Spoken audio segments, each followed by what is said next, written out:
আসসালামু আলাইকুম।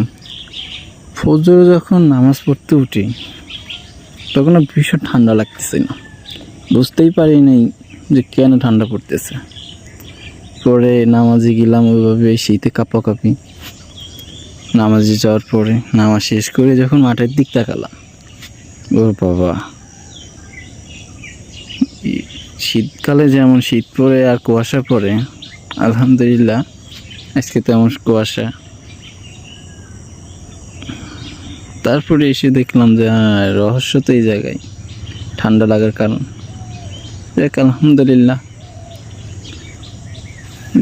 এত গরমের মধ্যে যে এত কুয়াশা পাবো সবই আল্লাহ তাআলা দোয়ানি মালিক।